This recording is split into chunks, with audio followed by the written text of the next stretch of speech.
Shalom anak-anak hebat, apa kabar kaliannya pada hari ini? Pasti semangat, pasti luar biasa, dan juga pasti sehat selalu.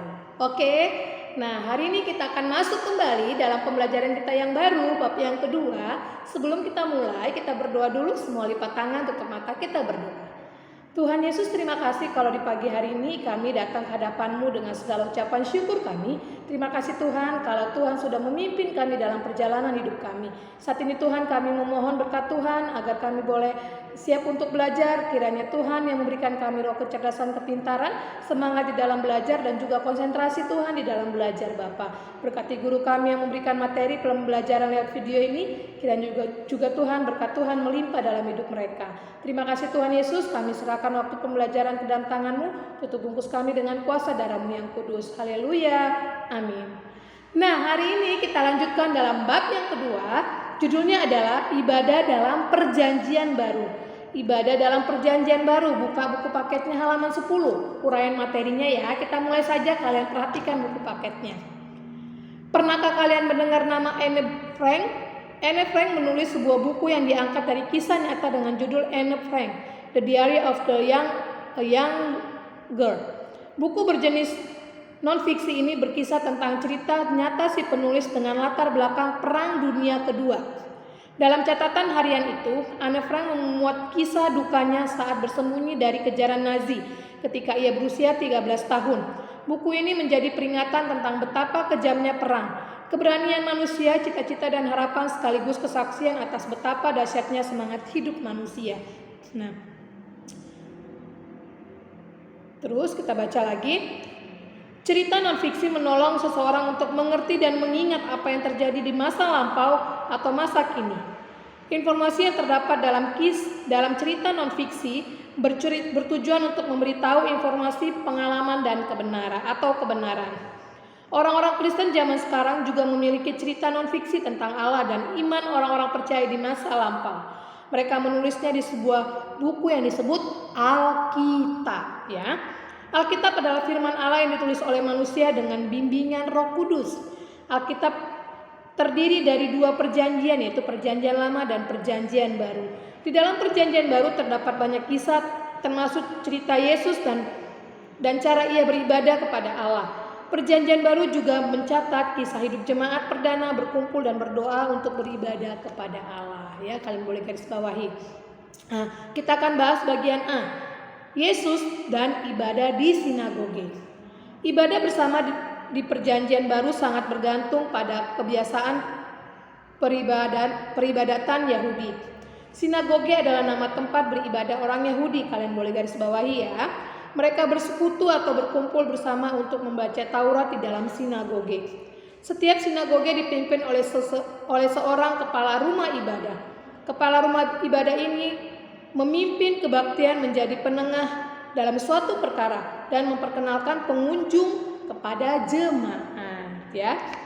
Penjaga sinagoge atau disebut kazan harus menjaga harta sinagoge dan bertanggung jawab atas pemeliharaan bangunan beserta isinya. Salah satu tugasnya adalah pada hari Jumat sore memberitahukan penduduk desa saat dimulainya hari Sabat dan waktu penutupannya. Pada umumnya, sinagoge berupa bangunan batu yang kokoh.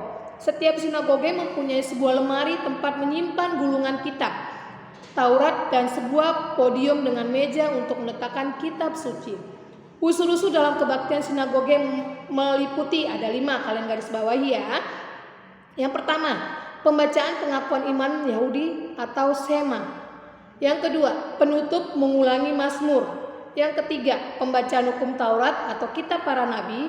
Yang keempat, targum atau penjelasan atau tafsiran dari pembacaan kitab suci. Yang kelima, berkat, ya.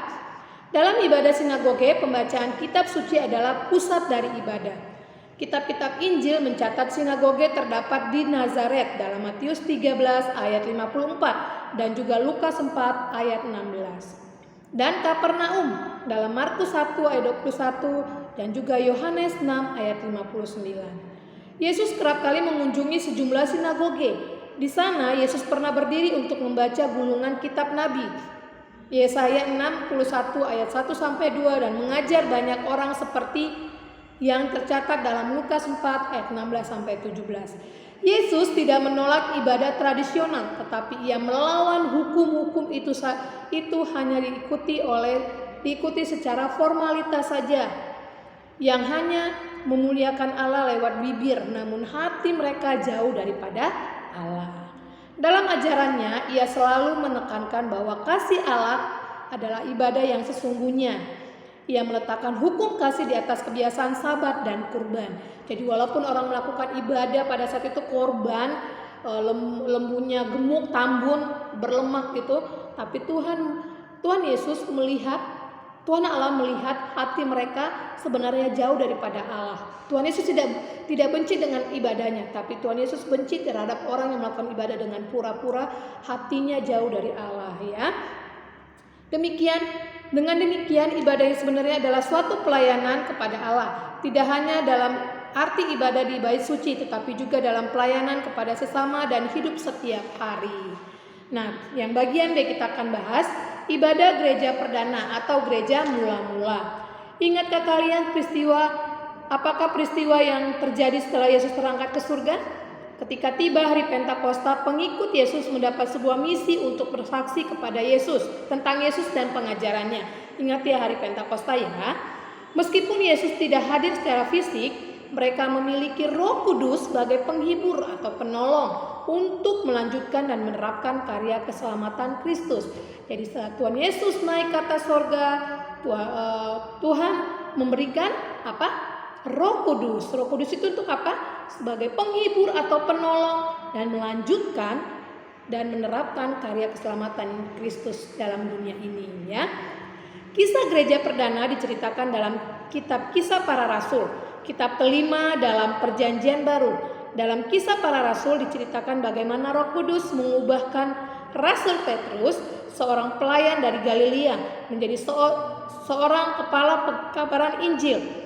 Petrus menyampaikan khotbah kepada semua orang untuk menerima keselamatan dari Yesus dan memberi diri mereka dibaptis.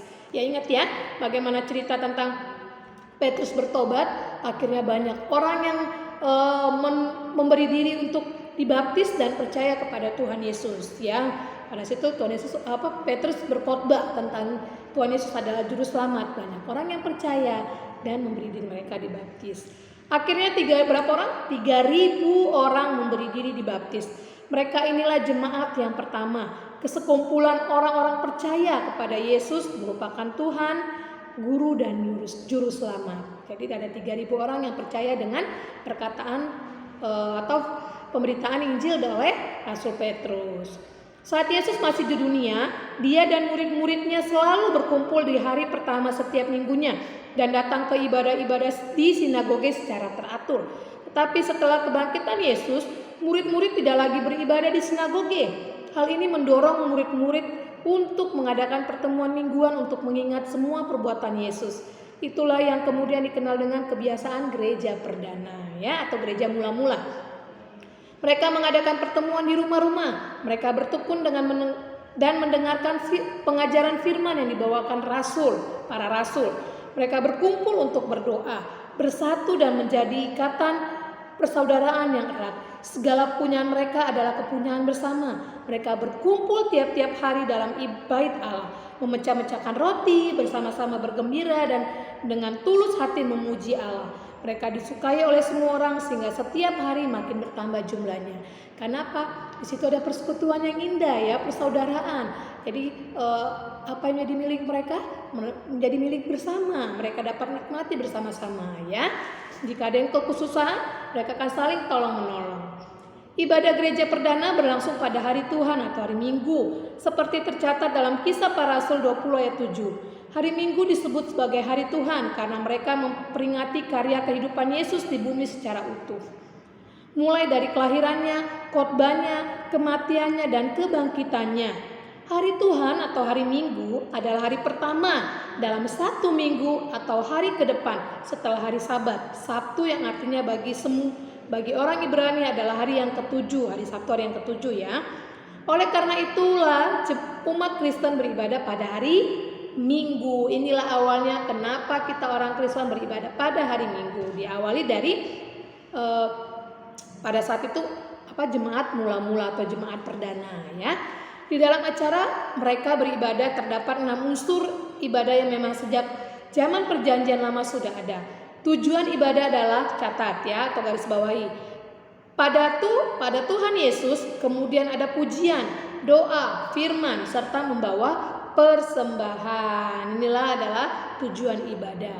Ada pujian pada Tuhan, ada doa, firman, dan persembahan. Nah, yang C, kita akan bahas ibadah menurut Rasul Paulus ya. Ibadah menurut Rasul Paulus dalam Roma 12 ayat 1. Karena itu saudara-saudara, demi kemurahan Allah aku menasihatkan kamu supaya kamu mempersembahkan tubuhmu sebagai persembahan yang hidup, yang kudus dan yang berkenan kepada Allah. Itu adalah ibadahmu yang sejati. Roma 12 ayat 1 sampai 2, Paulus menasihatkan jemaat agar mempersembahkan tubuhnya sebagai persembahan yang hidup, kudus dan berkenan kepada Allah. Karena itu adalah ibadah yang sejati. Yaitu ya intinya, ibadah sejati adalah sebagaimana ditawarkan oleh orang-orang Yahudi, yaitu memberikan persembahan kurban berupa hewan atau uang. Ibadah yang sejati adalah, kalian garis bawahi, mempersembahkan tubuh ini menjadi milik Allah. Paulus memberikan nasihat agar jemaat berhati-hati mengingat apa-apa saja kelakuan yang berkenan dengan kehendak Allah dan kemudian menjadikan itu sebagai pola hidup. Jadi jika kita melakukan sesuatu yang baik, hal itu akan diperhitungkan sebagai persembahan yang baik. Jadi kita melakukan hal yang baik itu diperhitungkan sebagai persembahan yang baik. Sebaliknya, jika kita melakukan sesuatu seadanya atau tidak dengan segenap hati, itu pun akan menjadi persembahan seadanya kepada Tuhan. Mempersembahkan tubuh kita dengan segenap hati, segenap kekuatan dan segenap akal budi, inilah ibadah yang layak di hadapan Tuhan. Ibadah apa? Mempersembahkan tubuh dengan segenap hati, dengan segenap kekuatan dan segenap akal budi kita, itu adalah ibadah yang layak kepada Tuhan ya. Nah, yang kedua, Kolose 3 ayat 23. Apapun juga yang kamu perbuat, perbuatlah dengan segenap hatimu seperti untuk Tuhan dan bukan untuk manusia. Paulus menasihati pengikut Tuhan Yesus untuk menganggap semua pekerjaan sebagai sesuatu pelayanan kepada Tuhan. Dalam tradisi orang Yahudi, mereka bukanlah sesuatu yang biasa saja karena bekerja merupakan bagian dari ibadah. Semua pekerjaan mulai dari raja atau pemimpin maupun bawahan yang paling rendah tingkatannya dianggap sebagai panggilan dari Tuhan. Jadi apapun pelayanan yang kita lakukan, sekecil apapun yang kita lakukan, walaupun hanya sebagai pendoa, itu sangat diperhitungkan Tuhan sebagai pelayannya ya. Jika bekerja dengan sungguh-sungguh, kita tidak hanya mendapat upah dari majikan, tapi juga upah dari Tuhan. Ketika kita sedang bekerja, melakukan apa yang disuruh mama misalnya, boleh nggak nyuci piring, nyuci dengan sukacita, dengan hati yang senang, itu adalah kita tidak hanya menerima upah dari orang tua kita. Wah, bagus ya kerjanya, terima kasih ya nak. Tapi kita juga dapat upah dari Tuhan bahwa kita sudah melakukan hal yang baik kepada orang tua kita ya. Lakukanlah seperti itu. Untuk itulah Paulus mengajarkan bahwa apapun yang kita lakukan dalam kehidupan kita adalah bekerja dan berbuat untuk Tuhan dan bukan untuk manusia. Bukan untuk manusia tapi untuk Tuhan ya. Jika kita melakukannya hanya untuk manusia, kita pasti akan putus asa dan mundur ketika ada tantangan dan halangan. Wah, ini berat kali, nggak bisa. Tapi kalau kita melihat pekerjaan yang kita lakukan, hal kecil kalian belajar. Susah nih, nggak bisa nih, kalian berfokus, nggak bisa, susah, aku nggak bisa, menyerah. Nah, kita nggak ingat ketika kita belajar pun itu kita belajar untuk Tuhan. Itu adalah untuk Tuhan, apapun yang kita lakukan itu untuk Tuhan. Kita dengan sukacita, Tuhan akan perhitungkan, Tuhan akan bantu kita, Tuhan akan tolong kita ketika kita mengalami kesusahan. Tapi kita lihat, wah ini untuk menyelesaikan, untuk upload nih, untuk manusia susah. Tapi kalau iya ini aku melakukannya untuk Tuhan, wah gampang ya. Kita lakukan dengan sukacita dan untuk Tuhan ya. Ibadah yang sejati adalah jika kita melakukan segala sesuatu hanya untuk Tuhan saja ya, pasti. Nah, yang C, yang terakhir kita akan bahas perbedaan ibadah perjanjian lama dan perjanjian baru. Nah, ibadah merupakan sarana umat bertemu dengan Allah baik secara pribadi maupun kelompok. Dalam ibadah, manusia mencari kehendak Allah dan juga sarana meminta apa yang diinginkan dari Tuhan. Konsep ibadah perjanjian lama dan perjanjian baru memiliki kesamaan pada tujuan atau fokus siapa yang disembah, yaitu Allah. Sama, perjanjian baru, perjanjian lama fokusnya adalah Allah. Namun ada perbedaan ibadah dalam perjanjian lama dan perjanjian baru. Kita lihat dalam perjanjian lama, ibadah merupakan secara pribadi dan bersama. Manusia membangun mezbah untuk kurban persembahan, itu perjanjian lama. Perjanjian baru, ibadah dilakukan secara berkelompok, di mana pusat ibadah adalah pengenalan akan Tuhan Yesus. Yang kedua, ibadah dalam perjanjian lama berupa korban persembahan dan ritual-ritual. Kalau dalam perjanjian baru, penekanan utama meliputi sikap dan suasana hati kita. Nah, yang ketiga, ibadah dalam perjanjian lama dilakukan sebagai bentuk ucapan syukur atas penyertaan dan berkat yang Allah berikan. Kalau dalam perjanjian baru, tujuan beribadah bukan mempersembahkan kurban, namun memberitakan Injil lewat perkataan dan perbuatan baik kepada Tuhan dan sesamanya. Jadi ingat, ketika kita beribadah, saat ini kan kita tidak bisa ibadah di gereja ya, kita ibadah online. Tapi biarlah ketika kita ibadah online, sikap hati kita benar-benar tertuju kepada Tuhan. Aku kan ibadah biar dilihat mama, maksudnya mama nyuruh nih, Kak ibadah, iya ma, ibadah ya udah yang penting ibadah, enggak. Tapi ketika kita ibadah walaupun secara online, kita ibadah dengan sungguh-sungguh, memuji Tuhan dengan sungguh-sungguh, menyembah Tuhan dengan sungguh-sungguh, berdoa dengan sungguh-sungguh, mendengarkan firman Tuhan dengan sungguh-sungguh, supaya kita dapat berkat dari Allah. Inilah inti dari ibadah itu. Bagaimanapun bentuknya, dimanapun kita beribadah, yang penting hati kita tertuju kepada pusat ibadah kita, yaitu Allah saja. Oke, sampai di sini dulu materi kita yang menjadi tugas kalian. Boleh dilihat buku paketnya. Yang menjadi PS kalian, lihat di halaman 11, penugasan. Tuliskan kegiatan-kegiatan yang termasuk ibadah. Yang pertama, rajin belajar, apalagi buat 5 ya. 5. Yang kedua, bagaimana perasaanmu saat melakukan kegiatan tersebut? Apakah marah-marah? Apakah sukacita? Tulis alasannya ya. Ini PS, tulis di buku paket saja. Yang menjadi PR di halaman 13. Itu ada nomor 1 sampai 5 ya, tentang gereja perdana tadi. Kalian lihat lagi, jawab di sini aja di buku paket. Kalian kirimkan ke GCR Agama ya. Oke, sampai di sini dulu pembelajaran kita. Biarlah pembelajaran hari ini menjadi berkat. Ketika kita beribadah, beribadahlah berpusatkan kepada Kristus dan hati kita benar-benar tertuju kepada Tuhan saja. Oke? Nah, untuk mengakhiri pembelajaran, kita berdoa dulu. Semua lipat tangan, tutup mata, kita berdoa. Bapa yang ada dalam surga, kami mengucap syukur Tuhan kalau Tuhan begitu baik dalam kehidupan kami. Tuhan Yesus, saat ini kami mengucap syukur boleh diingatkan tentang ibadah. Ketika kami beribadah, biarlah kami beribadah berfokuskan, bertujuan kepada Allah saja dan bukan untuk manusia Tuhan. Biarlah apapun pekerjaan yang kami lakukan, semuanya itu hanya untuk Tuhan.